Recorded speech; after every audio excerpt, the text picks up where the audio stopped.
Debate నేను రవిశంకర్ విళ్ళ. ప్రజలపై వివిధ రకాల పన్నులు విధించడం ఖజానాను నింపుకోవడంలో ఒక భాగం. ఇదేమీ కొత్త విషయం కాకపోవచ్చు. చరిత్రలో జుట్టు మీద కూడా పన్నులు విధించిన రాజ్యాధినేతల గురించి చదివాం. స్వతంత్రానికి ముందు బ్రిటిష్ పాలకులు ఉప్పుపై విధించిన పన్నుల గురించి విన్నాం. ఇప్పుడు జగన్ ప్రభుత్వంలో వివిధ కార్పొరేషన్లలో ప్రజలపై వేస్తోన్న చెత్త పన్నుపై ప్రజలు తీవ్ర అభ్యంతరం వ్యక్తం చేస్తున్నారు. ఈ విధానం పలు విమర్శలకు కారణమవుతోంది. ముఖ్యంగా కాకినాడ, కర్నూలు కార్పొరేషన్లలో అధికారుల తీరును ప్రజలు ఆక్షేపిస్తూ ఉన్నారు. ప్రజల మంచి కోరి పరిపాలన చేస్తున్నట్టు ఏ కోసాన ఈ ప్రభుత్వం కనిపించడం లేదంటూ జనసేన అధినేత పవన్ కళ్యాణ్ దీనికి సంబంధించి ఒక ట్వీట్ కూడా చేశారు.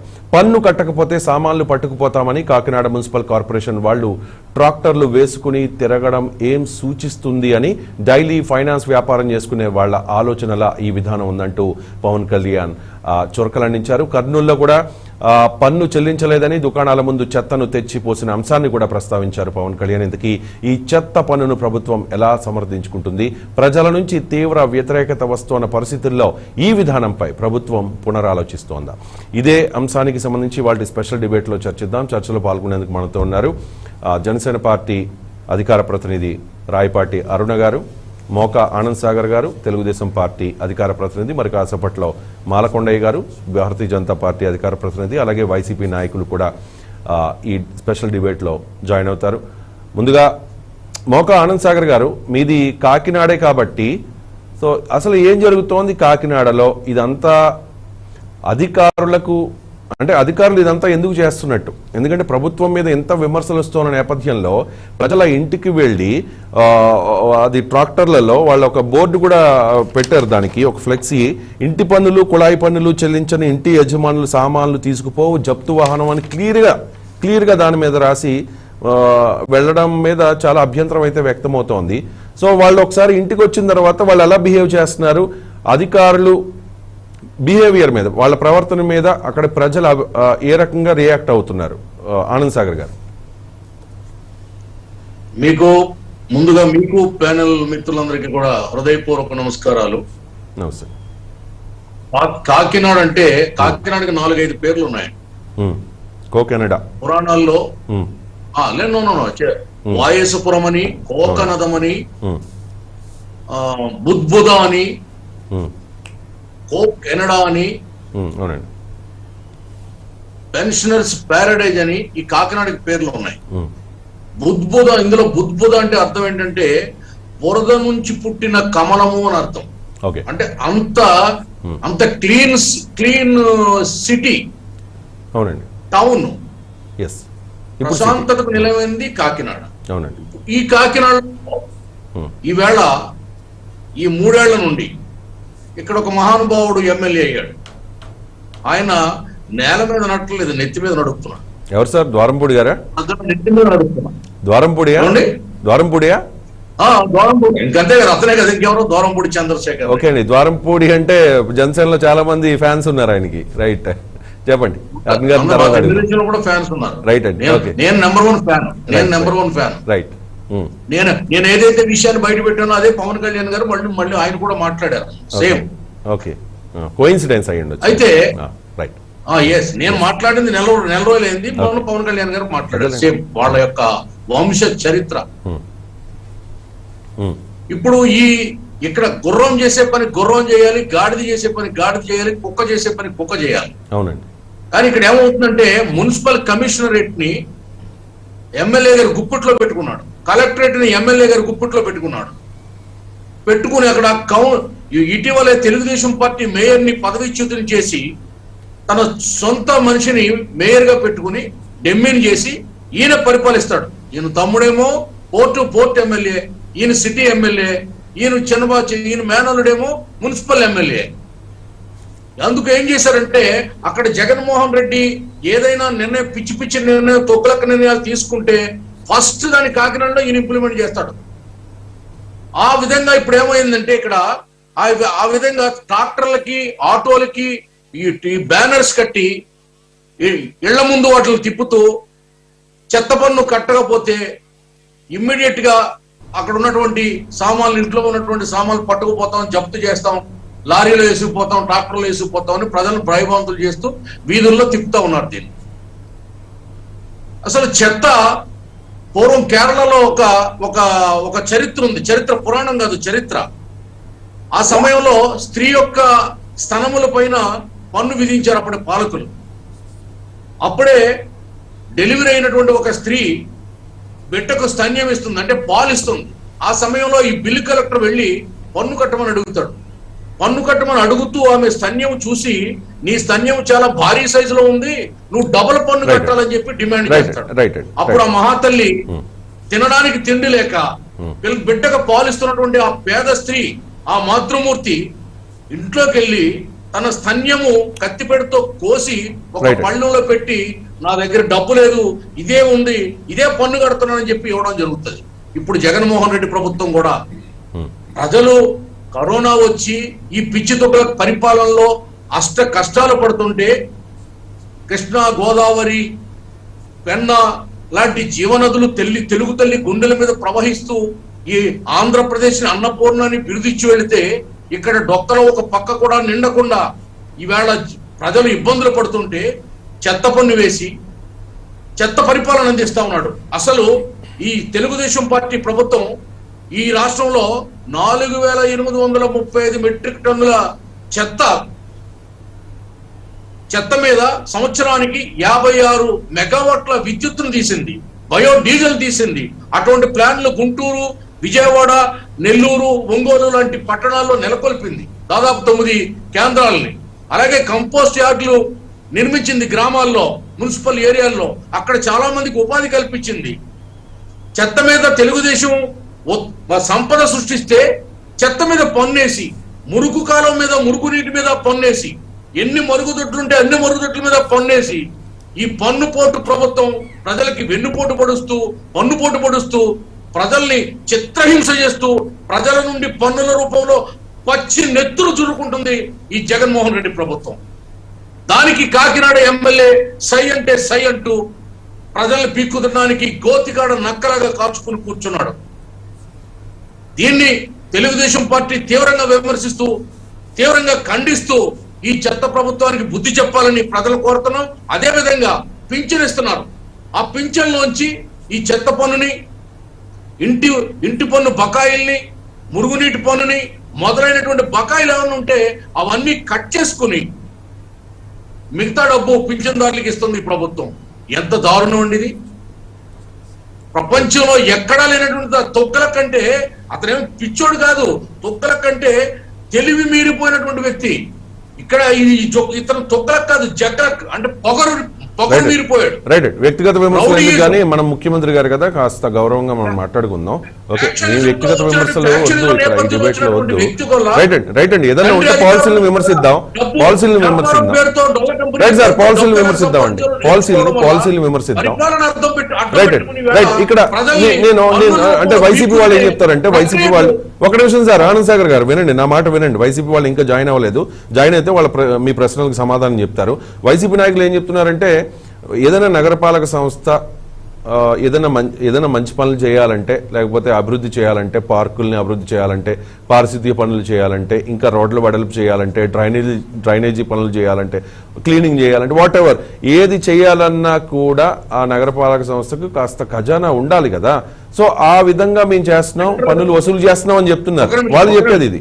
ఈవేళ కాకినాడ స్మార్ట్ సిటీ, ఈ స్మార్ట్ సిటీకి కేంద్రం నుండి 1000 కోట్ల నిధులు వరదలాగా వచ్చాయా? ఆ డబ్బుతో తెలుగుదేశం పార్టీ గత ఎలక్షన్ ముందు చాలా అభివృద్ధి చేసింది. ఈవేళ పార్కులు అభివృద్ధి లేదు, ఉన్న గోడలు తీసి కొత్త గోడలు కడుతున్నారు కమిషన్ల కోసం. మున్సిపల్ ఉద్యోగులకి, ఈ పారిశుద్ధ్య ఉద్యోగులకి జీతాలు ఇవ్వట్లేదు. ఎవరైతే చెత్త తీసుకెళ్లి అక్కడ పెడుతున్నారో వాళ్ళకి జీతాలు లేవు. 1000 కోట్లు కేంద్రం ఇచ్చే నిధులు లెక్కపత్రం లేకుండా ఏమవుతున్నాయండి? ఆ డబ్బంతా ఏమవుతుంది? అదే కదా వాళ్ళు చెప్పాలి. చెప్పండి, మీకు తెలుసు కదా. యనమల రామకృష్ణ గారు మనం చెప్పారు, యనమల రామకృష్ణ గారు మాజీ ఆర్థిక మంత్రి వర్యులు. అదే నేను ఫాలో కాలేదు, యనమల గారు ఏం చెప్పారనేది నేను ఫాలో కాలేదు, మీరు చెప్పండి. ప్రతి బడ్జెట్ లో, ఈ ప్రభుత్వం ప్రవేశపెట్టే ప్రతి బడ్జెట్ లో 1,00,000 కోట్లకు లెక్కలు లేవట. There is no accounts at all. ప్రతి ఇప్పుడు 2 బడ్జెట్లు పెట్టారు, 3వ బడ్జెట్ సిద్ధంగా ఉంది. ప్రతి బడ్జెట్ కి 1,00,000 కోట్లకి అడ్రస్ గల్లంతు, లెక్కలు గల్లంతు, అంటే సగానికి పైగానే. అంతే కదండి మరి. ఓకే, అంటే బడ్జెట్ లో ప్రవేశపెట్టిన డబ్బుల్లో సగం డబ్బులకు లెక్కలు లేవన్నమాట. అంటే మీరు అంటుంది ఏంటి, అది వైసీపీ 93,000 కోట్లకి ఈవేళ లెక్క పత్రం లేదు అక్కడ. ఓకే, అప్పు తెచ్చిన డబ్బుకు కూడా 93,000 కోట్లు ఈవేళ నాటు సారా తాగి, కల్తీ సారా తాగి మద్యపాన నిషేధం అని చెప్పి. రైట్ అండి, అది వేరే అంశం. మనం డైవర్ట్ అవ్వద్దు సార్. ఒక నిమిషం సార్, ఒక నిమిషం. కరెంట్ విషయం ఏంటంటే మద్యపాన నిషేధం అని చెప్పి రేట్లు పెంచితే తాగడం మాంతారని చెప్పి కోట్లు దండుకుని, 1000 కోట్లు దండుకుని ఈవేళ కల్తీ సారా జంగారెడ్డి గూడెంలో 18 మంది చచ్చిపోయారు. రైట్ సార్, అది వేరే అంశం కదా, దాని గురించి కూడా మనం మాట్లాడదాం తర్వాత. ఎప్పుడైనా ఏదన్నా వేరే డిబేట్ లో మనం మాట్లాడదాం. దీనికే పాయింట్ టాపిక్ కే కన్ఫైన్ అవుదాం. ఒకవేళ పన్ను కట్టను అని ఎవరైనా అన్నారనుకోండి, వాళ్ళు ఏం చేస్తారు సార్ అధికారులు? ఒకసారి క్లారిటీ ప్లీజ్. అంటే వాళ్ళ ఇంట్లో సామాన్లు తీసుకెళ్ళిపోతారా? నేను కూడా సర్పంచ్ చేశాను. ఓకే, పన్ను కట్టకపోతే నోటీస్ ఇవ్వాలండి. ముందు డిమాండ్ నోటీస్ పంపాలి. డిమాండ్ నోటీసు దానికి 20 రోజులు, 15 రోజులు, 30 రోజులు టైం ఉంటుంది. ఆ లోపల వాళ్ళు స్పందించకపోతే వాళ్ళు డైరెక్ట్ గా వచ్చి పన్ను అడగాలి. అప్పుడు ఇవ్వకపోతే మళ్ళీ నోటీస్ ఇవ్వాలి. ఏదైనా జప్తు నోటీస్ లాంటిది. ఇది చట్టం చెప్తుంది. అయితే ఇక్కడ చట్టం అంబేద్కర్ రాసిన రాజ్యాంగం అమలు అవ్వట్లేదు కదా. అంటే అంటే అంటే పన్ను కట్టలేదు అని చెప్పి ఇంటి యజమానుల సామాన్లు తీసుకుపోయే ఒక వాహనాన్ని కూడా ఏర్పాటు చేశారు కదా. అలాంటి ఘటనలు ఏమైనా జరిగినాయా? మీరు పన్ను కట్టలేదు కదా అని చెప్పి ఎవరి సామాన్లైనా తీసుకెళ్లిపోయారా అధికారులు? ఎప్పుడు లేదండి, చట్టం అట్లా చెప్పట్లేదు కదా. అలా కాదు సార్, వాళ్ళ వెహికల్ మీద అలా క్లియర్ గా ట్రాక్టర్ మీద రాసుకుని ఒక ఫ్లెక్సీ ఏర్పాటు చేసుకుని వెళ్తున్నారు కదా సార్, క్లియర్ గా ఉంది కదా.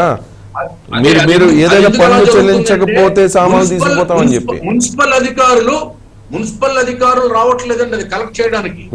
ఒక ప్రైవేట్ అసామీకి, ఏజెంట్ కి దాని యొక్క ఈ కాంట్రాక్ట్ ఇచ్చారు. అతనే పన్నులు వసూలు చేసి చెత్త మీద తీసుకుంటాడు అనమాట, డబ్బులు తీసుకుంటాడు. అలాగే గ్లో సైన్స్ బోర్డ్స్ ఏర్పాటు చేస్తే ఇంటి ముందు కానీ, ఏదైనా వ్యాపార సంస్థ ముందు కానీ, కొట్టు ముందు కానీ, హాస్పిటల్ ముందు కానీ, లాడ్జ్ ముందు కానీ ఎక్కడైనా ఒక గ్లో సైన్ బోర్డు ఏర్పాటు చేస్తే దానికి కూడా పన్ను ఒక ప్రైవేట్ వ్యక్తి దాని ఏజెన్సీ తీసుకుంటాడు.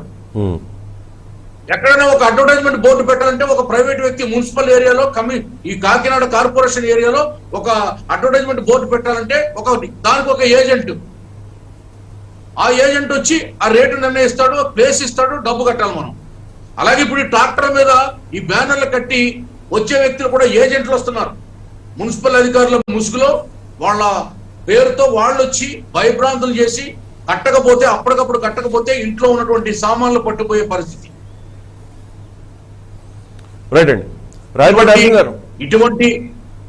ఇటువంటి ప్రజా వ్యతిరేకమైనటువంటి పరిపాలన, ప్రజల్ని పీక్కు తినే పరిపాలన చేస్తున్నటువంటి వైసీపీ ప్రభుత్వాన్ని, ముఖ్యంగా కాకినాడ శాసనసభ్యుడి యొక్క ఈ మనుషులు చేసేటటువంటి దురాగతాలు ఇవన్నీ. ఇక్కడ ఆయనకు ఒక ముఠా ఉంది ఇక్కడ ఈ పనులన్నీ చేయడానికి.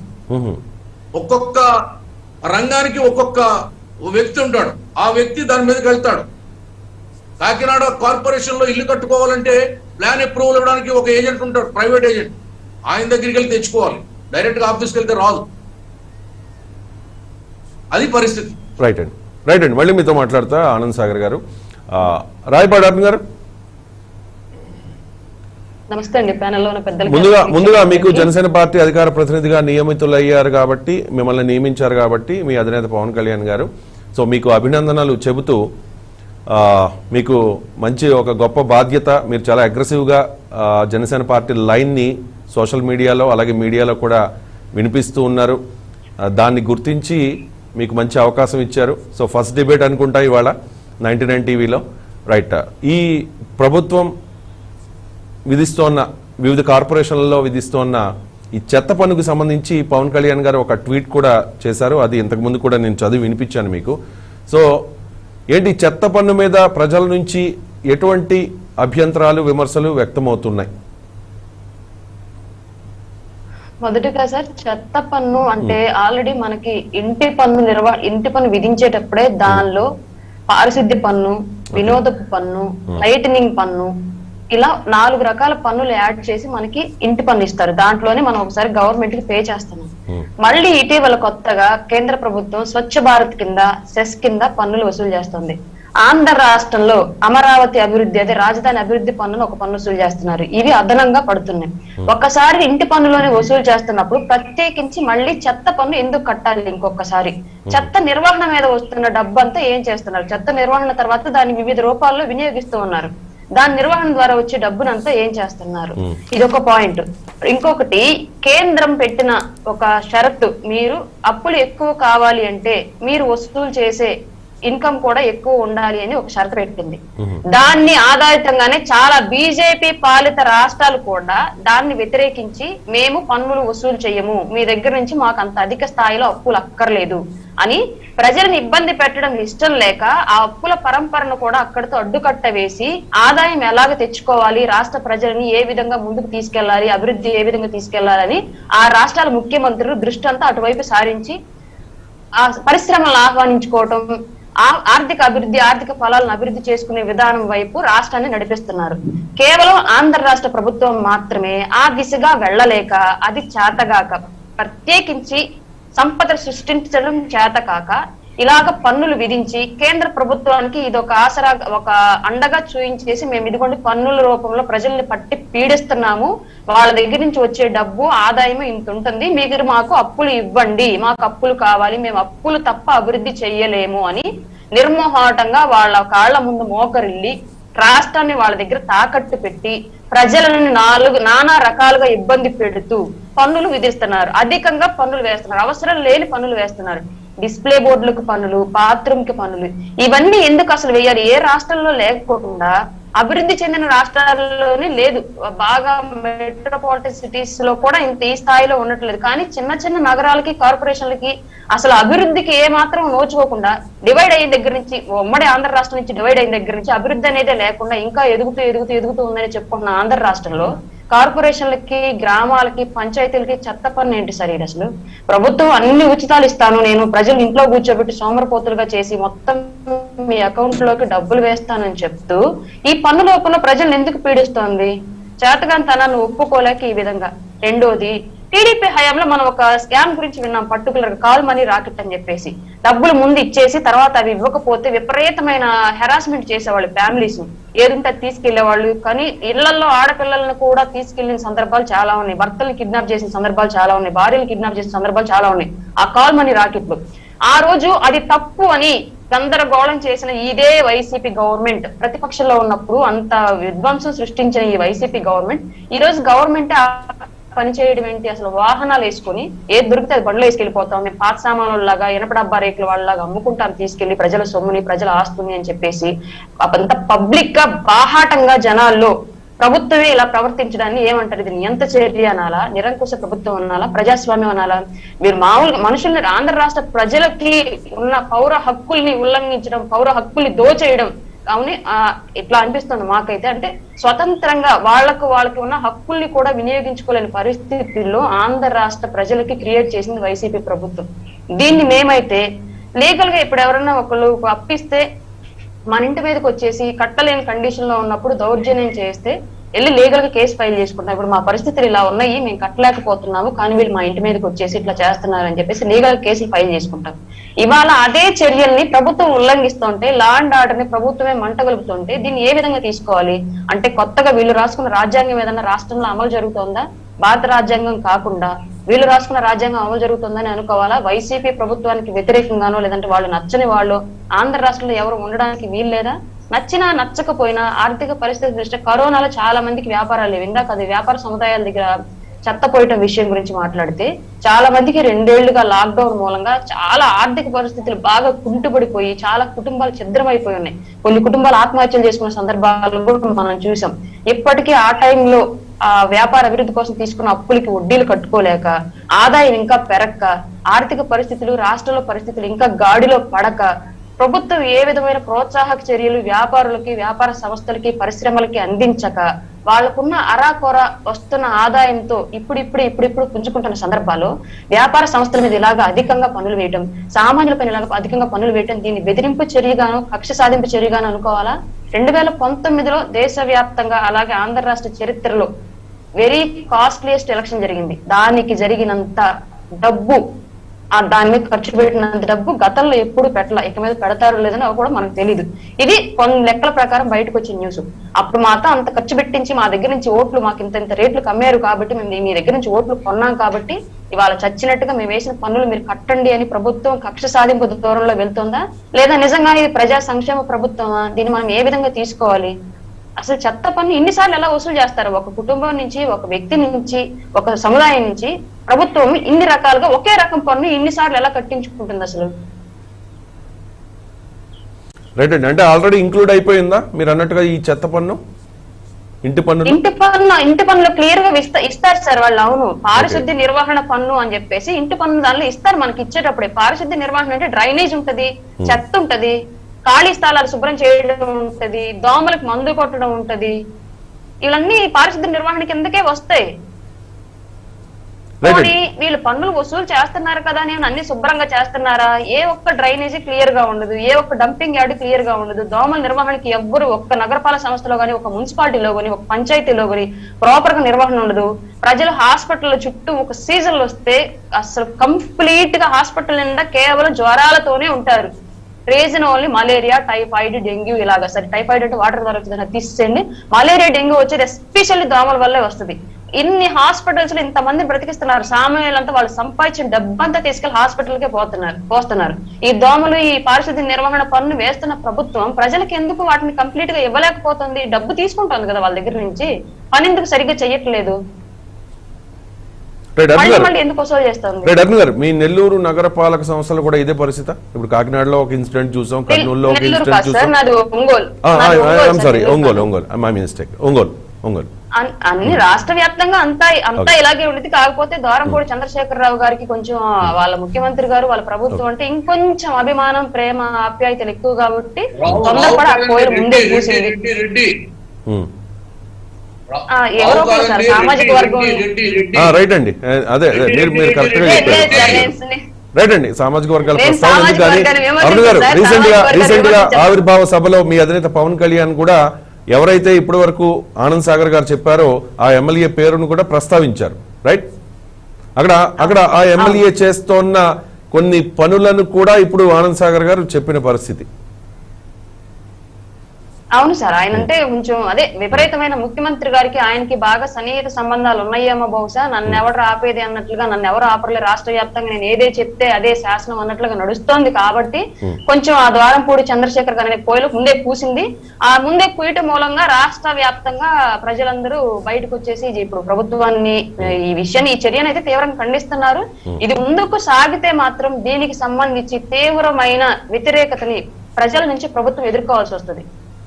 రైట్ అండి, అరుణ్ గారు, అంటే ఇంతకుముందు ఆనంద్ మోహన్ గారిని కూడా ఇదే ప్రశ్న నేను అడిగాను. ఏంటంటే పన్నులు సహజం, మనం చూస్తాం కదా, జిఎస్టీ ఉంది, అది కూడా ట్యాక్సే కదా. ఓకే, ట్యాక్స్లో రకరకాల ట్యాక్సులు మనం గురించి కూడా మనం ప్రస్తావించుకున్నాం. ఇందాక ఆనంద్ సాగర్ గారు కూడా కొన్ని విషయాలను ప్రస్తావించారు. గతంలో మనం చూసాం కదా, జుట్టు మీద పన్ను, స్వతంత్రం ముందు చూసాం కదా మనం, ఉప్పు మీద పన్ను విధిస్తే అప్పుడు ఉప్పు సత్యాగ్రహం చేశారు గాంధీ గారు. మీకు మనం చదువుకున్నాం కదా. సో పన్నులు బ్రిటిష్ రాజ్యాంగాన్ని ఫాలో అవుతున్నామా సార్? రైట్ అండి, ఓకే. ఇక్కడ పన్నులు ద్వారా వచ్చిన డబ్బుతో ఆ నగరపాలక సంస్థ కానీ, లేకపోతే ఆ మున్సిపాలిటీ కానీ, ఆ పంచాయతీ కానీ డెవలప్ చేయడం అనేది ఎప్పటి నుంచో వస్తున్న ఒక ఇది. ఓకే, పన్నుల ద్వారా వచ్చిన డబ్బుతో మేము చేస్తున్నామని చెప్పేసి ప్రభుత్వం సమర్థించుకునే అవకాశం ఉంది. వైసీపీ నాయకులు కూడా ఇప్పుడు అదే మాట మాట్లాడతారు. నెక్స్ట్ అరుణ్ గారు, కేంద్రం నుంచి ఆల్రెడీ నగరాల అభివృద్ధి కోసం, పంచాయతీల అభివృద్ధి కోసం, గ్రామాల అభివృద్ధి కోసం కొంత ఫండ్స్ వస్తాయి సార్. వాటిని వినియోగించుకొని అలాగే ఇప్పుడు వీళ్ళు పన్నులు వెయ్యాలి అనుకున్నప్పుడు అదే స్థాయిలో ఆదాయ మార్గాలను కూడా విశ్లేషించుకోవాలి. ఆదాయ మార్గాలను మరిచేసి ప్రతిదీ కొత్తగా పన్నులు మాత్రం విధిస్తూ ఉంటే అది ఎంతవరకు ప్రజలు, సామాన్యులు భరించగలరు? ఆదాయం లేదు, ఇళ్లలో వచ్చే ఇన్కమ్ లేనప్పుడు వీళ్ళు వేసే పన్నులను భరించే స్థాయిని ఎప్పుడు సామాన్యుల దగ్గర ఆదాయ మార్గాల వైపు ఎందుకు దృష్టి పెట్టట్లేదు? ఎంతో మంది నిరుద్యోగులు ఉద్యోగాలు లేక ఇబ్బంది పడిపోతున్నారు. మరి వీళ్ళ కుటుంబాల్లో ఆదాయమే లేదు, ప్రభుత్వాలు వాళ్ళకి ఆదాయ మార్గాలను అన్వేషించి చూపించట్లేదు. మరి వీళ్ళు వేసే పన్నులు ఏ విధంగా కట్టగలరు? తినడానికి, కడుపు నిండడానికి కష్టపడుతున్న సామాన్యులు వీళ్ళు కట్టే పన్నుల ద్వారా ఎలా బతకగలరు రాష్ట్రంలో? రైట్ అండి. అరుణ్ గారు, ఇంకొక విషయం కూడా మీరు ప్రస్తావించారు ఇంతకు ముందు, ఈ పన్నుల ద్వారా వచ్చే ఆదాయాన్ని చూపించి ఒక టార్గెట్ గా పెట్టుకుని ఎక్కువ పన్నులు వసూలు చేయడం ద్వారా కొత్త రుణాలు తీసుకోవడం. ఫర్ ఎగ్జాంపుల్, ఇప్పుడు ఏపీ బెవరేజెస్ కార్పొరేషన్ ఉంది, సంపూర్ణ మద్య నిషేధం అని చెప్పారు, కానీ ఆ బెవరేజెస్ కార్పొరేషన్ కి వచ్చే అమౌంట్ ని చూపించి కొత్త రుణాలు తీసుకున్న పరిస్థితి. ఇంతకు ముందు కూడా మీరు ఇదే విషయాన్ని ప్రస్తావించారు. సో ఈ పన్నుల ద్వారా వచ్చే డబ్బుని చూపించి కొత్త రుణాలు తీసుకోవడానికి ప్రయత్నం చేస్తున్నారు. సో టార్గెట్స్ నడుస్తున్నాయని చెప్పేసి. అరుణ్ గారు? అవునండి, ముమ్మాటికి కేంద్రం అయితే వీళ్ళు పదే పదే అప్పుల కోసం వినిపిస్తుంది. Please continue. Yes please. కేంద్రం ప్రభుత్వం అయితే వీళ్ళు పదే పదే అప్పుల కోసం పదే పదే ఇక్కడ నుంచి కేంద్రం మీద యుద్ధం చేయడానికి వెళ్లి మెడలు ఉంచుదామని వెళ్తున్న నా వీరులందరినీ క్లియర్ గా చెప్పేసింది, మీరు మెడలు కాదు వంచాల్సింది, మాకు మీ నుంచి వచ్చే ఆదాయం చూపిస్తేనే మేము ఖచ్చితంగా అప్పులు అనేవి పొడిగిస్తాము, లేదంటే లేదని కేంద్రం అయితే క్లియర్ గా చెప్పేసింది రాష్ట్ర ప్రభుత్వాలకి. దాన్ని అనుసరించి కొన్ని రాష్ట్రాలు ఆ అప్పుల పరంపరను ఆపుకుని వెనక్కి తగ్గాయి. అందులో బీజేపీ పాలిత రాష్ట్రాలు ఆ ముఖ్యమంత్రులు కూడా ఉన్నారు. కానీ బీజేపీని నేను వ్యతిరేకిస్తున్నాను, బీజేపీ మెడలు ఉంచుతాను, బీజేపీలోంచి జనసేన అలయన్స్ బయటికి రమ్మనండి, అన్ని పవన్ కళ్యాణ్ గారిని ప్రశ్నించమనండి, ప్రైవేటీకరణ ఆపమనండి, 3 రాజధానుల బిల్లును ఓకే చేయించమనండి, స్పెషల్ స్టేటస్ తీసుకురమ్మనండి, అన్ని పవన్ కళ్యాణ్ గారిని చెయ్యమనండి, మాకు బీజేపీకి మాటలు లేవు, మేమిద్దరం పలుకోము అని చెప్తున్న ప్రభుత్వం మాత్రం అదే బీజేపీ పెట్టిన షరతుకి ఒప్పుకొని ప్రజల్ని పీడిస్తుంది. ఎందుకు? అప్పులు కొనసాగిస్తూ అప్పులు ఇంకా కావాలని వీళ్ళు వెంపర్లాడుతూ ఉండబట్టే కదా వాళ్ళు అదొక మార్గంగా ఎంచుకొని మీరు ఇచ్చేవి ఎక్కువ ఉంటే మేము ఇచ్చేవి కూడా ఎక్కువ ఉంటాయని చెప్పగలిగారు. మరి వీళ్ళు ఎందుకు మిగతా రాష్ట్ర ముఖ్యమంత్రులాగా వెనకడుగు వేసి ప్రజల మీద భారం వేయకుండా చేయలేకపోయారు? దేశంలోనే నంబర్ 1 ముఖ్యమంత్రి, ఒకే ఒక్కడు, ఇంకా పదాలు ఏదో వాడతారు మళ్ళీ, ఇప్పుడు దాన్ని వాడి భాషని దరిద్రం చేయలేను, అట్లాంటి ముఖ్యమంత్రి గారు ఎందుకు ఈ నిర్ణయం మిగతా రాష్ట్ర ముఖ్యమంత్రులాగా ఆ నిర్ణయం తీసుకోలేకపోయారు? ప్రజలు ఎలా పోయినా నాకెందుకు, నాకు మాత్రం అప్పులు కావాలి, మా ఖజానాలు నిండాలి, మేము పెట్టిన డబ్బులు తెచ్చుకోవాలి అని చెప్పేసి ఆలోచన అనుకోవాలా? రైట్ అండి. అదే మాలకొండయ్య గారిని అడుగుతాం. భారతీయ జనతా పార్టీ అధికార ప్రతినిధి మాలకొండయ్య గారు జాయిన్ అయ్యారు. అలాగే వైఎస్ఆర్ కాంగ్రెస్ పార్టీ నాయకులు సురేష్ గారు కూడా జాయిన్ అయ్యారు. రైట్, మాలకొండయ్య గారు, మీ మిత్రపక్షం జనసేన నాయకురాలు అరుణ్ గారు చేసిన కామెంట్ మీరు వినే ఉంటారు. సో టార్గెట్స్ పెట్టారంటే టార్గెట్స్ ని ఫుల్ఫిల్ చేయడానికి కొత్త రుణాలు ఇవ్వాలంటే సో ఖజానా నింపుకోవాలి కాబట్టి, ఒక ఆదాయాన్ని చూపించాలి కాబట్టి ఇటువంటి పనులు అది వేస్తున్నారు అనేది మీ మిత్రపక్షం జనసేన పార్టీ తరఫున అరుణ్ గారు చెప్తున్నమాట. దీని మీద మీరు కామెంట్ చేస్తే మిగిలిన విషయాలను కూడా మనం చర్చిద్దాం. రైట్, మాలకొండయ్య గారు ప్లీజ్. మ్యూట్లో ఉందండి, మ్యూట్లో ఉంది.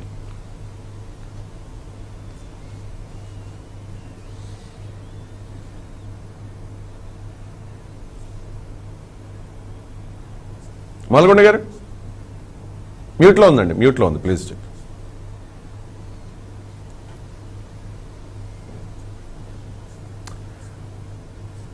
రైట్ అండి, సురేష్ గారితో మాట్లాడదాం. సురేష్ గారు, వివిధ సంక్షేమ పథకాల ద్వారా ఇప్పటి వరకు ఆంధ్రప్రదేశ్ చరిత్రలో ఎవరికీ ఇవ్వని విధంగా ప్రతి గడపకు 1వ తారీఖు వచ్చేసరికి వివిధ సంక్షేమ పథకాలని అందిస్తూ ఉన్నారు. వాహనమిత్ర అని, లేకపోతే వేరే సంక్షేమ పథకాలు, అమ్మఒడి అని, లేకపోతే ఓకే చూస్తున్నాం కదా. సంక్షేమ పథకాలకి రీసెంట్ గా బడ్జెట్ లో ఎంత కేటాయించారనేది కూడా మనం చూసాం. ఓకే, మంచిదే, ప్రజలకు సంక్షేమం ఇవ్వండి, సంక్షేమ ప్రభుత్వం అనిపించుకోండి. కానీ ఒకవైపు సంక్షేమ పథకాల ద్వారా ప్రజలకు డబ్బులు ఇస్తూనే మరోవైపు ఇటువంటి పన్నులు విధించడం. ఇంతకుముందు అరుణ్ గారు కూడా చెప్పారు, కరోనా కారణంగా చాలా దుర్భర పరిస్థితుల్లో ఆర్థిక పరిస్థితి చాలా మందిది ఉన్న వ్యాపారాలు పోయవచ్చు, లేకపోతే వాట్ ఎవరి పరిస్థితి కూడా బాగలేదు, కొంతమంది చెప్పుకోలేకపోతున్నారు కూడా. అలాంటి వాళ్ళ ఇంటికి అధికారులు వెళ్ళి మీరు పన్ను కట్టండి, చెత్త పన్ను కట్టండి అని చెప్పి వేధిస్తున్నారంట. మొన్నటి వరకు ఓటీఎస్ విషయంలో కూడా ఎటువంటి ఆరోపణలు ఉన్నాయో, 1 టైం సెటిల్మెంట్ విషయంలో, ఇప్పుడు ఈ చెత్త పన్ను విషయంలో కూడా అంతకు మించిన ఆరోపణలు వైసీపీ ప్రభుత్వం మీద వస్తున్నాయి. సో మీ కామెంట్ ఏంటి దీని మీద? మీరు ఎలా సమర్థించుకుంటారు ఈ విధానాన్ని? సురేష్ గారు.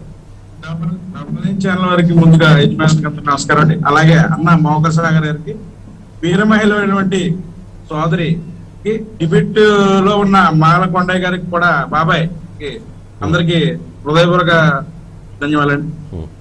రాష్ట్రంలో మన ఏపీ ముఖ్యమంత్రి వైఎస్ జగన్మోహన్ రెడ్డి గారు ఎక్కడా లేని పథకాలు, ఎక్కడా కూడా సంక్షేమ పథకాల్లో ముందుకు సాగే ప్రభుత్వం జగన్మోహన్ రెడ్డి ప్రభుత్వం. ఎవరికి కూడా కుల మత భేదాలు లేకుండా ఇంటింటికి ఏమి అవసరమో, ఏ కుటుంబానికి ఏం కావాలో ఒక ఇంటికి పెద్ద కొడుకులాగా జగన్మోహన్ రెడ్డి గారి పథకాలు ప్రతి ఒక్కరికి, అలా ఏ రాష్ట్రం ఏ రాష్ట్రంలో లేని పథకాలు, ఏ ముఖ్యమంత్రి చేయలేని పథకాలు జగన్మోహన్ రెడ్డి ఒక్కరి వల్లే ఇది సాధ్యమైంది. అలాగే మా సోదరి గాని మా సాగర్ గారు ఇందాక ఒక మాట మాట్లాడే చెత్త పన్ను విషయంలో ఒకట కాకినాడకు చెందిన ఒక ప్రముఖ హోటల్, ఇది పన్ను ఈ రోజు ఇది కాదండి మోహన్ అన్న, ఈ రోజు నుంచి పన్నులు కాదు, కొత్తవి కాదు. ఇది 10 సంవత్సరాల నుంచి ఒకళ్ళు 7,58,000 రూపీస్ ఒక రెస్టారెంట్ అతను ఒక బాకీ. ఈ సంవత్సరం నుంచి కట్టవలసిన బాకీలు చంద్రశేఖర్ రెడ్డి ఎమ్మెల్యే గారు ఈ టాటర్ బండి పెట్టారు, వ్యాన్ పెట్టారు అన్నారు. ఈ సంవత్సరం నుంచి కదండి, గత ముందు సంవత్సరాల నుంచి ఒక 5-6 సంవత్సరాలు, ఒక 8 సంవత్సరాలు, 10 సంవత్సరాలు బాకీ నిమిత్తం మీకు లిస్ట్ చూపిస్తాను. ఈ బాకీల నిమిత్తం పెట్టిన పన్నులు కట్టాలని మున్సిపల్ అధికారులు పెట్టిన తప్ప ఇది ఎవరి ప్రయోగంలో కట్టలేదు. ఎవరో ఇందాక కూడా అన్నారు, బయట వ్యక్తులు వచ్చి బెదిరిస్తారు.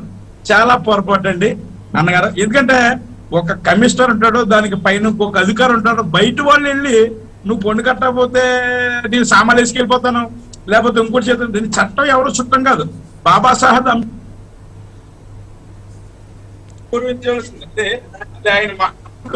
అలాంటి రాజ్యంలో మనం కొత్తగా ఎమ్మెల్యే అయ్యి లేదా మార్చే స్థితి కాదు అన్న. ఇది ఒక 10-20 సంవత్సరాల నుంచి కొన్ని పాత బాకీ వసూలు చేస్తారు తప్ప ఇది కొత్తగా 6 నెలల బాకీ 7 నెలల బాకీ కాదు. అలాగే మా సోదరి ఇందాక మాట, కష్టాల్లో కరోనా కష్టకాలంలో ఏకైక చరిత్ర గల జగన్ అంటే మాత్రం ఏ పథకం వేసిన మగోడు.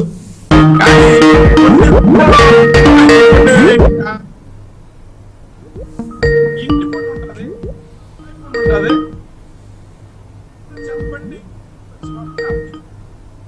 బండి కోసం వెయిట్ చేస్తాం. గ్రీన్ బ్యాట్ గవర్నమెంట్ చేసుకుని వెళ్తున్నారు.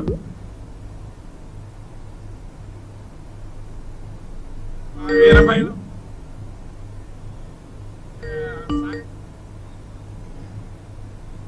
చేసి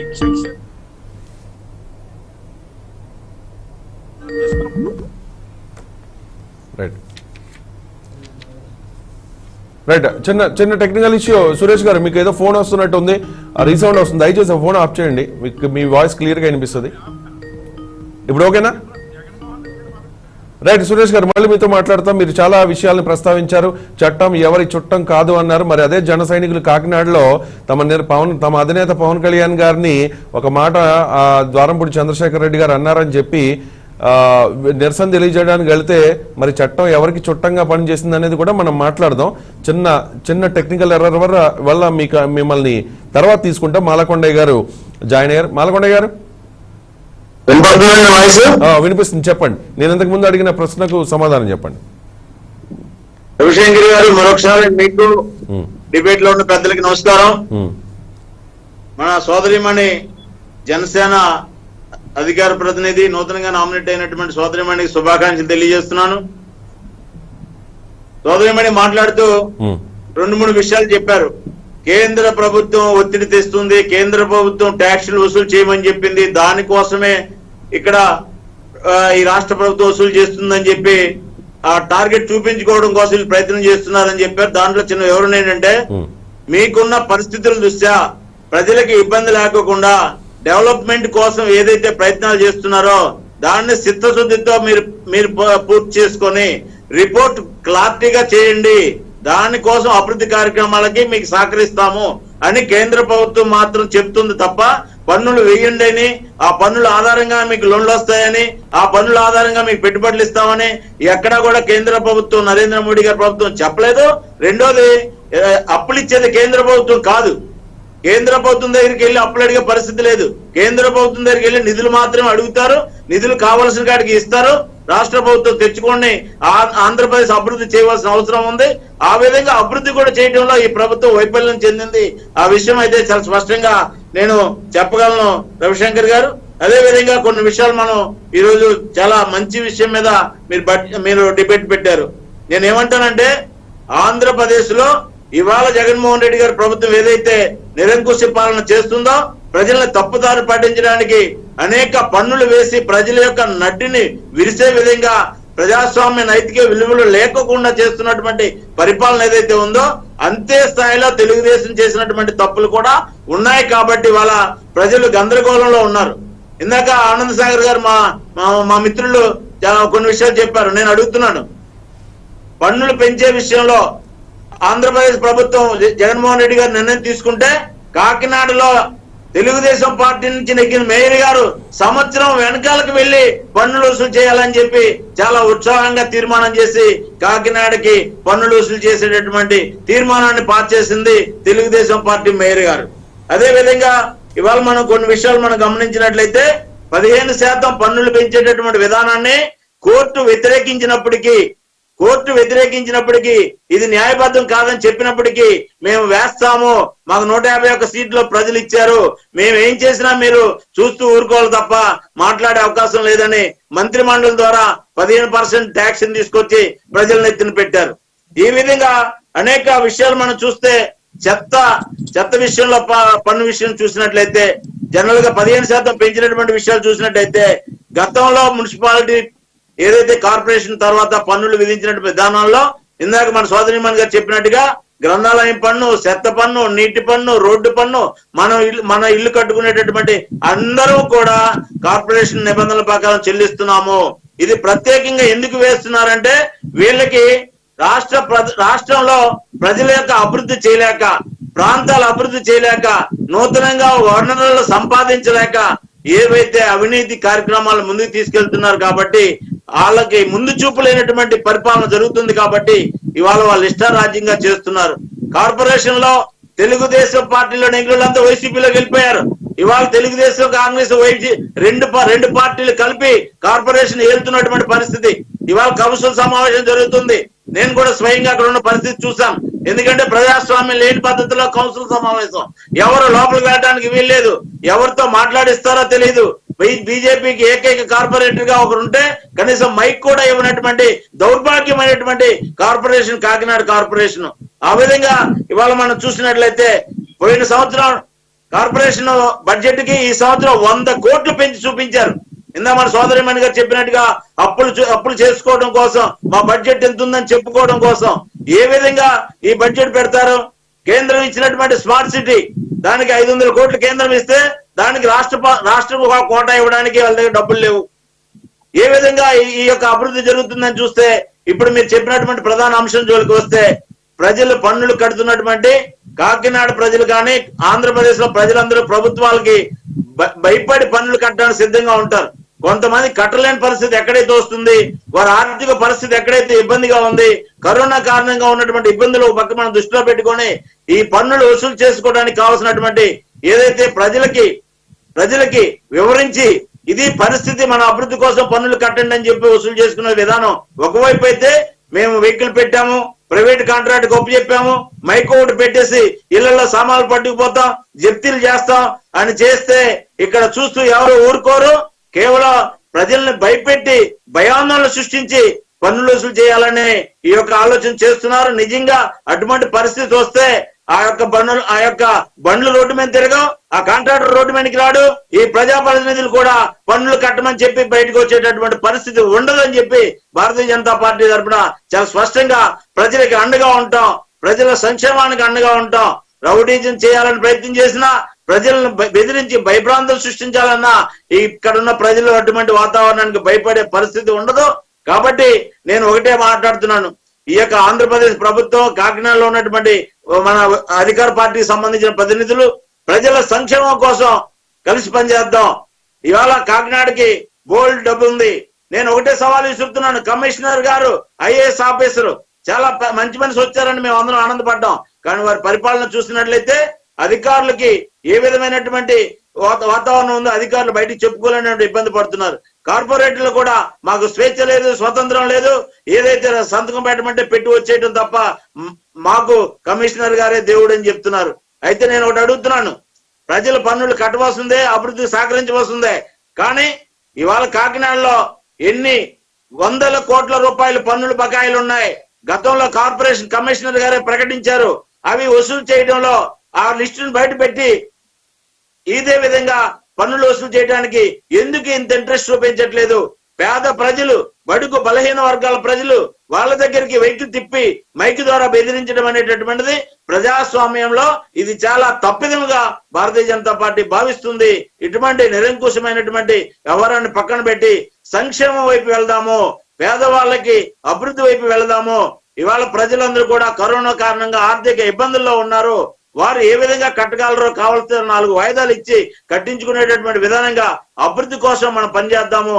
ఆ విధంగా చేయవలసినటువంటి పనులు మనం ముందుకు తీసుకెళ్లి కార్పొరేటర్లు, అధికారులు, ప్రజాప్రతినిధులు అందరూ కూడా ఒక మంచి ఆలోచనతో ఈ కార్పొరేటర్ వ్యవస్థని అభివృద్ధి వైపు తీసుకెళ్లడం కోసం మనం పనిచేయాలి తప్ప మాకు 151 సీట్లు ఇచ్చారు, ప్రజలు మాకు ఓట్లేశారు, మా వాలంటీర్లు ప్రతి ఇంట్లో ఏం జరుగుతుందో చూస్తాం, ప్రతి ఇంట్లో ఎవరు ఏ పార్టీలో ఉన్నారో చూస్తాం, ప్రతి ఇంట్లో మాకు అనుకూలంగా లేకపోతే పెన్షన్లు తీసేస్తాం, ఇచ్చిన ఇల్లు తీసేస్తాం.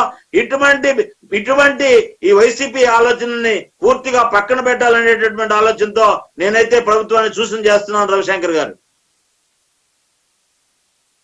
ఓకే, మీరు ఇంతకుముందు చెప్పినట్టుగా సంక్షేమ పథకాల ద్వారా వేల కోట్ల రూపాయలు పేద ప్రజలకు ఇస్తూ ఉన్నారు. ఓకే, దాన్ని ఒప్పుకుంటాం అందరూ. సంక్షేమ ప్రభుత్వం అంటే ఓకే, అభివృద్ధి చేస్తున్నారా లేదా అనేది పక్కన పెడితే సంక్షేమ ప్రభుత్వం అంటే ఓకే. కానీ ఇచ్చిన డబ్బును తిరిగి వసూలు చేసుకోవడం, చాలా మంది అమ్మ ఒడి నాన్న బుడ్డి మీకు తెలిసే ఉంటుంది. తెలుగుదేశం పార్టీ నాయకులు చాలా ఎక్కువగా జనాల్లోకి తీసుకెళ్లారు. అమ్మ ఒడి ద్వారా మీరు డబ్బులు ఇస్తున్నారు, మద్యం రేట్లు పెంచేసి నాన్న బుడ్డి ద్వారా దాన్ని దోచేస్తున్నారు అని చెప్పేసి. సో ఇప్పుడు కూడా అలాగే సంక్షేమ పథకాల ద్వారా డబ్బులు ఇస్తున్నారు, చెత్త పన్ను, ఈ పన్ను, ఆ పన్ను అంటూ ప్రజల నుంచి వసూలు చేస్తున్నారు, ముక్కు పిండి వసూలు చేస్తున్నారు.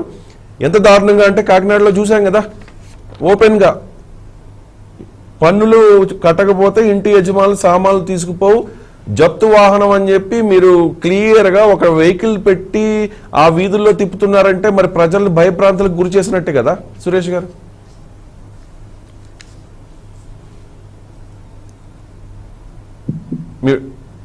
చెత్త పన్ను విన్న వ్యానం మాత్రం పెట్టినది మాత్రం ఈ సంవత్సరం పన్ను కాదు సార్ రవి గారు.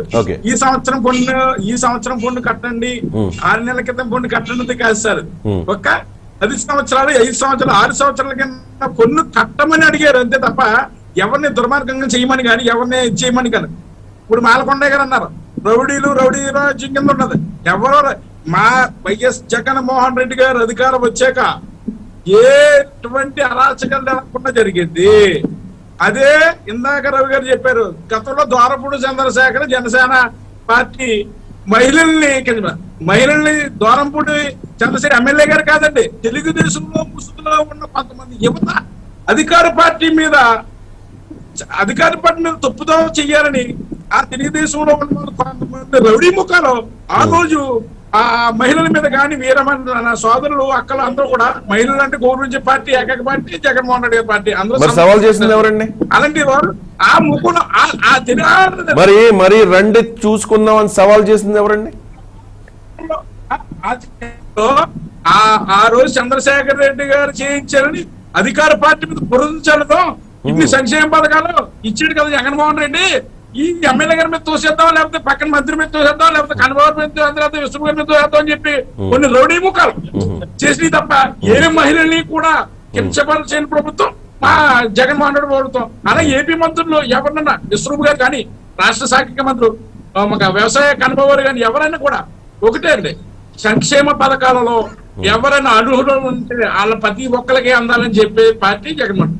తెలుగుదేశం చేస్తున్న నాటకాలు ఎవరున్నా సరే ఆ మాయలో పడొద్దని చెప్పి మీ ద్వారాగా తెలియజేద్దాం. కొన్ని విషయంలో మాత్రం కొత్తగా పెట్టింది ఎమ్మెల్యే గారు పెట్టారు, చంద్రశేఖర రెడ్డి పెట్టారు, కమిషనర్ పెట్టింది కాదు. పాత బకాయిలు వసూలు చేయండి, పాత బకాయిలు వసూలు చేసి ఆ డబ్బులు 15 లక్షలు, 20 లక్షలు, 30 లక్షలు పలానా రెస్టారెంట్లు, పలానా బార్ కన్నా కూడా ఇందులో ఉన్నాయండి. ఇవన్నీ ఈ కట్టమని వ్యాన్ పెట్టారు తప్ప ఏదో సాదా సీదావుడు ఇంటి పన్ను. నాకు చిన్నవాడిని, సాధారణ కుటుంబం, నాకు ఇంటి పన్ను ఉంటుంది, దానికి కుళాయి పన్ను ఉంటుంది, దానికోసం ఓ డేట్ ఇస్తారు, ఓ నెల. ఇది ఈ డిబిట్ లో అందరికీ తెలుసు. ఇది బీజేపీ పార్టీయో లేదా తెలుగుదేశమో లేకపోతే సిపిఎం పెట్టిన పన్నులు కాదు, మన చిన్నప్పటి నుంచి వస్తున్న పన్నులు. ఏమన్నా ఇందాక మా సోదరు అన్నట్టు చెత్త పన్ను కూడా ఉందండి చిన్నప్పటి నుంచి? పెంచడం అంటే సురేష్ గారు, ఒక 100 రూపాయలు 150 రూపాయలు పెంచుతారు తప్ప సామాన్యుడికి భారం లేకుండా చేసే ప్రభుత్వం తప్ప సురేష్ గారు, చెత్త పన్ను కూడా ఉందండి మీ చిన్నప్పటి నుంచి అంటున్నా? ఒక విషయం చెప్పండి కూడా కాపుల కోసం దెబ్బలాడితే ముద్రల పద్మనాభం గారు రైలు మీద బయట నుంచున్నాడు అంతే. ఈ అప్పుడు అధికార పార్టీలో జగన్ గారు లేరండి, తెలుగుదేశం పార్టీ వాళ్ళు చేయించి రైలు తక్కువలో కూడా కొన్ని ముఖాలు తయారయ్యి ఎన్ని నాటకాల కింద చేసి క్రియేషన్ తప్ప ఇది ఎవ్వరో ఎంత ప్రభుత్వం గురతలతో కండి రవి గారు ఏమీ లేదు అన్నయ్య గారు. ఇందులో ఏమన్నా ఉంటే రైట్ అండి, రైట్ అండి, ఓకే అండి, ఓకే. సురేష్ గారు బాగా డైవర్ట్ చేస్తున్నారు కానీ ఇక్కడ ఏంటంటే ఆ ట్రాక్టర్ కూడా తెలుగుదేశం పార్టీ నాయకులే పెట్టి ఆ ఫ్లెక్సీ కూడా తెలుగుదేశం పార్టీ నాయకులే ప్రింట్ చేయించి మరి తిప్పారండి కాకినాడ నగరంలో. మరి దానికి సమాధానం చెప్పాలి కదా, ఎవరికి తెలియకుండా జరిగిందండి ఇదంతా? అది కర్నూలులో ఏం జరిగిందండి? కర్నూలులో అలా కాదండి, వినండి ఒకసారి సురేష్ గారు, వినండి ఒకసారి సురేష్ గారు, వినండి ఒకసారి. కర్నూలులో పన్ను చెల్లించని దుకాణదారుల ఆ దుకాణాల ముందు చెత్తేసింది ఎవరంటే తెలుగుదేశం పార్టీ నాయకులు వేశారండి, జనసేన వాళ్ళు వేశారండి. కర్నూలులో జరిగిందండి ఇన్సిడెంట్ ఇది. మీరు పన్ను కట్టలేదు, చెత్త కట్టలేదని చెప్పి ఆ చెత్త అంతా తీసుకెళ్లి ఆ ఆఫీసులు ఆ షాపుల ముందు వేశారంట. అంటే ఇదంతా అంటే ఏ స్థాయిలో జరుగుతుంది అనేది ఒకసారి తెలుసుకోవాలి. ఏ స్థాయిలో ఎందుకన్నానంటే కింద స్థాయిలో జరిగే కొన్ని వ్యవహారాల వల్ల జగన్మోహన్ రెడ్డి గారికి ఈ ప్రభుత్వానికి చెడ్డ పేరు వస్తుందనే విషయాన్ని కూడా మనం గమనించాలి. క్షేత్రస్థాయిలో వచ్చే ఇటువంటి వ్యవహారాల వల్లే ప్రాబ్లం వస్తుంది. ఇప్పుడు మీరు అర్థం చేసుకోవాలి ఆ విషయాన్ని. తప్పు జరిగితే సురేష్ గారు, తప్పు జరిగితే ఎక్కడ జరిగింది ఏంటి మేము తెలుసుకుంటాం. ఒకవేళ నిజంగా ఎవరైనా ఇలా వ్యవహరిస్తే కనుక ప్రజలను ఇబ్బంది పెట్టేలాగా, దుకాణదారులను ఇబ్బంది పెట్టేలాగా వ్యవహరిస్తే వాళ్ళ మీద యాక్షన్ తీసుకుంటామంటే ఓకే, కానీ మాకు సంబంధం లేదు అంటే అది ప్రజలు హర్షించరు దాన్ని. పన్నుల విషయంలో కమిషనర్ గాని ఒక కలెక్టరేట్ పైన అందరూ ఉంటారు సార్, ఒక ఎమ్మెల్యే గారు ఒక మంత్రి గారు చెప్తారు కదా, దాన్ని మున్సిపాలిటీ వారు పంచాయతీకి సంబంధించిన వారు వర్కర్లే ఉంటారు సార్. బయట వారు వచ్చి ఇబ్బందులు పెట్టి రౌడీ చేసి ఇంకోటి చేసి బలవంతు వసూలు చేయడం ఇది తప్పు సార్. ఇది కావాలని బురద చల్లటమే తప్పండి. కొన్ని తప్పులు ఉంటామంటే అది వాస్తవమే, అది నా పార్టీ పరంగా కూడా నేను ఒప్పుకుని కొన్ని చిన్న చిన్నవన్నీ ఉంటాయి, అవి సరిదిద్దుకుంటే సరిపోదు సార్. అంతేగాని మీరేదో చెప్తామనో లేకపోతే ఈ మీడియా ముఖంగా నేనేదో హైలైట్ అవుదామనో పార్టీ పరంగా కాదు. ప్రతి సురేష్ గారు ఒప్పుకున్నారు, మీరు చాలా స్పోర్టివ్ గా ఒప్పుకున్నారు. కానీ ఆ చిన్న వ్యవహారాల వల్లే చాలా పెద్ద డ్యామేజ్లు జరుగుతాయి. గతంలో చంద్రబాబు నాయుడు గారికి, తెలుగుదేశం ప్రభుత్వానికి, ఆ పార్టీకి కూడా ఇలాగే జరిగిన విషయాన్ని అందరూ గుర్తు చేసుకోవాలి. దయచేసి క్షేత్రస్థాయిలో ఎటువంటి ఇబ్బందులు పడుతున్నారు ప్రజలు అనే దాని మీద కూడా దృష్టి పెడితే చాలా బాగుంటుంది. ఆనంద్ గారు కంక్లూడ్ ప్లీజ్. ఇప్పుడు పన్నులు బకాయిలు 10 ఏళ్ల నాటి బకాయిలు వసూలు చేస్తున్నాం అని చెప్పి చెప్తా ఉన్నారు తమ్ముడు సురేష్ గారు. కలెక్టర్ ఆఫీస్ దాదాపు 90 లక్షల పన్ను బకాయి ఉందండి. కలెక్టరేట్, జిల్లా ఎస్పీ ఆఫీస్ లక్షల్లో బకాయి ఉంది, డిఆర్డిఏ ఆఫీస్ లక్షల్లో బకాయి ఉంది, జనరల్ ఆసుపత్రి లక్షల్లో బకాయి ఉంది, కోర్టు కాంపౌండ్ లక్షల్లో బకాయి ఉంది, ఇరిగేషన్ డిఈ ఆఫీస్ లక్షల్లో బకాయి ఉంది, మున్సిపాలిటీకి అనేక కంపెనీలు ఉన్నాయి. ఇక్కడ కంపెనీలన్నీ లక్షల్లో బకాయి ఉన్నాయి. కంపెనీలు కూడా మీరు చెప్పేది 30 రూపాయలు మీరు ఇప్పటి వరకు చెప్పేది గవర్నమెంట్ ఆఫీసెస్ అండి. ప్రైవేట్ కంపెనీలు కూడా ఉన్నాయి. దీనిలో కంపెనీలు అంటున్నారు కదా, ప్రైవేట్ కంపెనీలు కూడా ఉన్నాయా? పన్నులు కట్టని ప్రైవేట్ కంపెనీలు కూడా ఉన్నాయా? బడా ప్రభుత్వ ఆఫీసులు, పారిశ్రామిక గవర్నమెంట్ ఆఫీసెస్ తీసేద్దాం. లక్షల్లో ఉన్న తమ్ముడు సురేష్ ఉండమ్మా, నేను మాట్లాడుతున్నా కదా Suresh. No cross talk Suresh garu please, no cross talk. Suresh ఆగమ్మా తమ్ముడు ఆగు, చెప్పండి. ఇప్పుడు లక్షల్లో కోట్లలో బకాయి ఉంటే వాటికి నోటీస్ ఇవ్వకుండా, అక్కడికి వెళ్ళి చెత్త ఇవ్వకుండా, అక్కడ వసూలు చేయకుండా, సామాన్యుడు 30 రూపాయలు కట్టాల్సినటువంటి గుడిసె దగ్గరకు, 60 రూపాయలు కట్టాల్సిన మధ్య తరగతి వాడి దగ్గరకు వెళ్ళడం, ప్లాట్ఫారం మీద బండి పెట్టుకుని కూరగాయలు అమ్ముకునే వాడి దగ్గర 300 రూపాయలు వసూలు చేయడం, లాడ్జీలో ఒక రూమ్ కింద పూర్వం ఉండదంటే ఒక లాడ్జీ కింద పన్ను ఉండేది. ఆ లాడ్జీ ఇప్పుడు రూమ్ కింద ఎన్ని రూములు ఉంటే అన్ని రూములకు పన్ను, చెత్త పన్ను. మురుగునీటికి పన్ను లేదు, గతంలో చెత్తకు పన్ను లేదు, కొత్తగా పెట్టారు, మీరు వచ్చాక పెట్టారు. మీరు చేసింది ఇది రాద్ధాంతం, ఈ కొత్త సిద్ధాంతం, కొత్త పన్ను.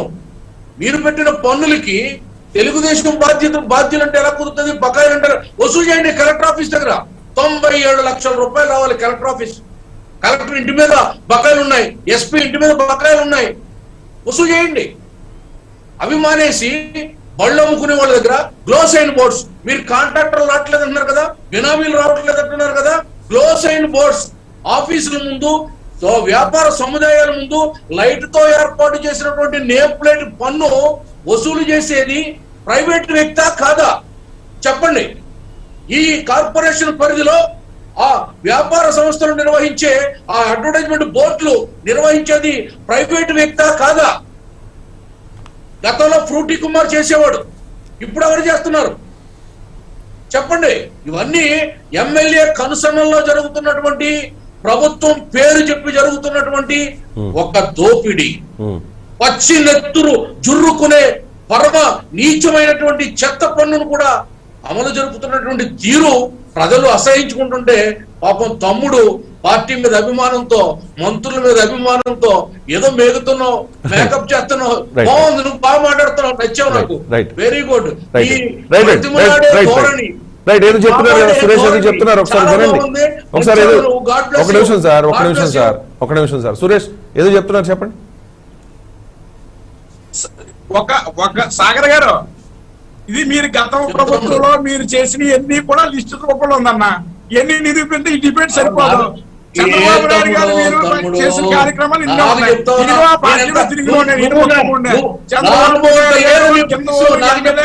ఎన్ని కేసులు కట్టారా ఆ మాట తప్పండి ఆనంద్ సాగర్ గారు, ఆ మాట సంవత్సరాల నుంచి ఎంతవరకు చేయాలి, ఎంతవరకు మాట్లాడాలి అన్నామంటే, అంతేగాని మంత్రి గారితో తిరుగుతున్నారు లేకపోతే ఎమ్మెల్యే గారితో ఆ పార్టీలో ప్రేమ రైట్ అండి, ఆ మాట తప్పండి. ఇప్పుడు ఉంటారు సైనికులకే పనిచేస్తాం. పార్టీకి పార్టీ మోసం చేసి పార్టీ తెలుగుదేశం పార్టీ వ్యక్తిగత విమర్శలు వద్దు, ఓకే వదిలేద్దాం. ఆనంద్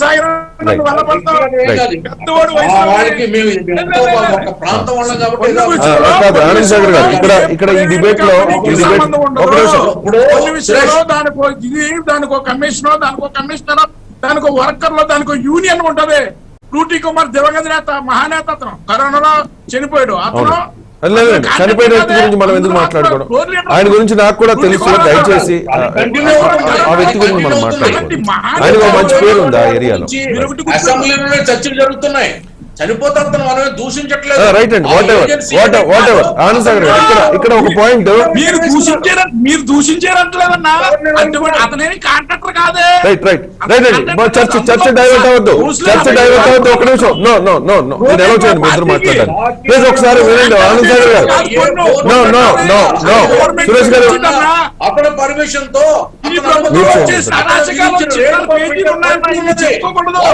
తెలుగుదేశం ప్రభుత్వం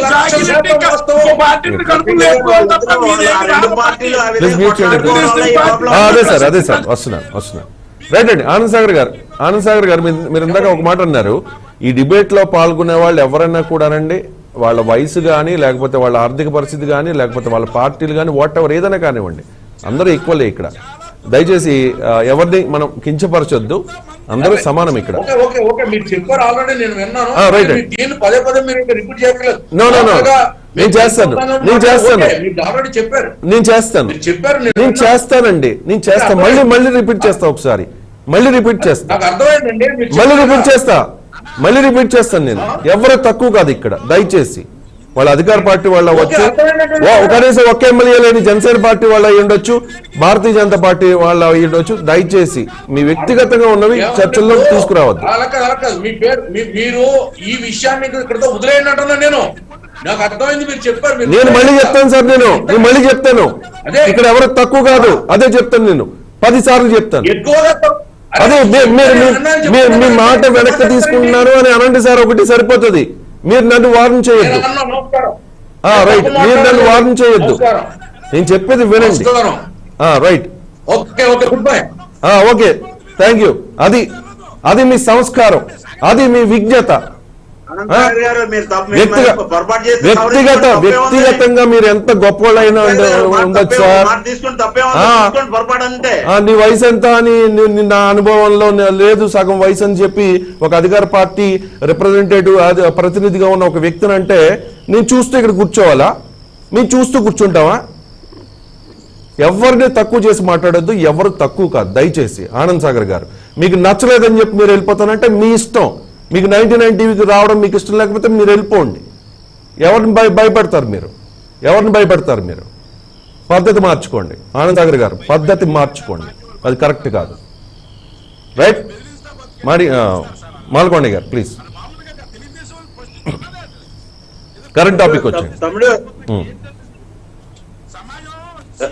రవిశంకర్ గారు, మనకి ఇక్కడ ప్రధానమైన సమస్య ఏంటంటే తమ్ముడు సురేష్ గారు ఆగండి, మీరు ఆగండి, టైం అయిపోయింది, మనకి టైం అయిపోయింది.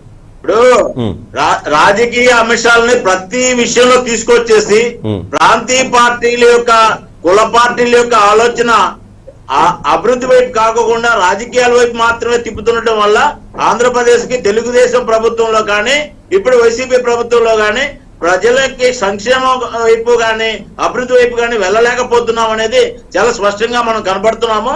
అదేవిధంగా నేను ఇప్పుడు సురేష్ గారి ద్వారా ప్రభుత్వాన్ని కొన్ని విషయాలు నేను అడుగుతున్నాను. ఎందుకంటే 15% పెంచుతున్నప్పుడు కోర్టు అభ్యంతరం పెట్టింది వాస్తవం కాదా? అదే విధంగా ఇందాక చర్చించినట్టుగా పెద్ద ఎత్తున బడాబాబులకి పన్ను పెండింగ్ ఉన్నది వాస్తవం కాదా? దాని వసూలు మీద మనం ప్రత్యేక శ్రద్ధ ఎందుకు పెట్టలేకపోతున్నాము? స్వచ్ఛ భారత్ కి కాకినాడ కార్పొరేషన్ కి ఎంత డబ్బు వచ్చింది, ఏ విధంగా ఖర్చు పెట్టారు, దాని మీద లెక్కలు చెప్పారా? అదే విధంగా ఇవాళ మనం చూసినట్లయితే రాజమండ్రికి సంబంధించినటువంటి కార్పొరేషన్ ఒక రోడా పెట్టారు, కాకినాడకి కూడా పెట్టారు. పూర్వం గోడా ఉండేది, గోడా అనేది రద్దు అవ్వకుండా ఈ రెండు వచ్చేసాయి. అసలు దీన్ని మనము ఈ రాజమండ్రి కాకినాడ కార్పొరేషన్ ఈ గోడాని ఏ విధంగా కోఆర్డినేట్ చేస్తున్నాము అనేటటువంటిది ప్రభుత్వం దగ్గర ఒక చిత్తశుద్ధి లేదు, ఒక ప్రణాళిక లేదు. ఆ విధంగా మనం ఇవాళ వైసీపీ చూసినా టీడీపీ చూసినా ఇవాళ మన కార్పొరేషన్ లో ఉన్నటువంటి పరిస్థితి. మొన్నటిదాకా అందులోకి ఇందులోకి వచ్చారు, రేపు ఇందులోకి అందులోకి వెళ్తారు. ఒక పార్టీలకి సిస్టమ్ ఉండదు, సిద్ధాంతం ఉండదు, కేవలం అధికారం అనేటటువంటి ఒక ఆలోచనతోటి. ఎందుకంటే వాళ్ళు ఎక్కడ కూర్చుంటే ఎవరు బాస్ అయితే ఆ బాస్ చెప్పిన దానికి జై అంటాం సై అంటాం తప్ప సంక్షేమం కోసం అభివృద్ధి కోసం చర్చించలేనటువంటి ప్రజాప్రతినిధులు మన ప్రాంతంలో ఆ విధంగా ఒక వాతావరణంతో ఉంటున్నారు. కాబట్టి ఈ సమస్యలన్నీ ఈ విధంగా వస్తున్నాయి. ఇందాక మన మిత్రుడు సురేష్ గారు చెప్పినట్టుగా పర్సనల్ గా మనం ఎవరిని విమర్శించవలసిన అవసరం లేదు, ఎవరిని మేమేమి రౌడీలని ఎవరిని అనలేదు. ఎవరైనా రౌడీజం చేస్తే ఊరుకోరు ఈ కాకినాడ ప్రజలు అనే మాట మాత్రమే చెప్తున్నాను. ఆ విధంగా మనం కాకినాడలో కాకినాడ అభివృద్ధి కోసం అందరూ కలిసి పనిచేద్దాం. రాజకీయ ఎజెండా కేవలం ఎన్నికల్లో మాత్రమే పెట్టుకుందాము, కార్పొరేషన్ ముందుకు తీసుకెళ్దాం, మనం అందరూ కలిసి పనిచేద్దాం. మేము భారతీయ జనతా పార్టీ దానికి సహకరించడానికి సిద్ధంగా ఉంది. కేంద్రం నుంచి వచ్చేటటువంటి స్మార్ట్ సిటీ కానీ ఏ నిధులైనా మేము కూడా సిద్ధంగా ఉన్నాం. ప్లీజ్ కంక్లూడ్ అరుణ్ గారు ప్లీజ్. టీడీపీ చేసిందని వైసీపీ, వైసీపీ చేసిందని టీడీపీ, వీళ్ళిద్దరి కక్ష సాధింపు రాజకీయాల్లో ఆంధ్ర రాష్ట్రం మాత్రం బాగా ఇబ్బందులు పాలవుతుంది. ఇది మాత్రం ఇప్పుడు జరిగిన ఈ వాదోపవాదాలలో క్లియర్ గా అర్థమైంది. ఇప్పటికైనా ప్రభుత్వం ఈ కక్ష సాధింపు రాజకీయాలు ప్రజల్ని పన్నుల రూపంలో పీడించడం మానేసి ఆదాయ మార్గాలు పెంచే దిశగా వెళితే రాబోయే ఎలక్షన్ లో వీళ్ళు కనీసం ఇంటింటికి వెళ్లి ఓటు అడిగే అవకాశమైనా ప్రజలు ఇస్తారు. లేదంటే అసలు వీధుల్లోకి వెళ్ళగానే వెంటబడి కొట్టే పరిస్థితులు అయితే ఆంధ్ర రాష్ట్రంలో ప్రస్తుతం క్రియేట్ అయ్యి ఉన్నాయి. దీన్ని ఇలాగే పన్నులు పెంచుకుంటూ పోయి ప్రజలు ఇలాగే అసహనం పెంచుకుంటూ పోకుండా ప్రభుత్వం ప్రజల్ని ఇబ్బంది పెట్టడం మానేసి ఈ పన్నులు వేయడం లేదా కట్టలేని వాళ్ళని ఈ విధంగా కిరాయి మూకల్లాగా ప్రవర్తించడం అనేది చాలా అసహ్యకరమైన చర్య. దీన్ని జనసేన తరఫున తీవ్రంగా ఖండిస్తున్నాం. ఇట్లాగా ప్రజల పౌర హక్కులను ఉల్లంఘించే విధంగా వాళ్ళ హక్కులను హరించే విధంగా ప్రభుత్వం మాత్రం ప్రవర్తించడానికి ముమ్మాటికి మేము మా పార్టీ తరఫున వ్యతిరేకిస్తున్నామండి.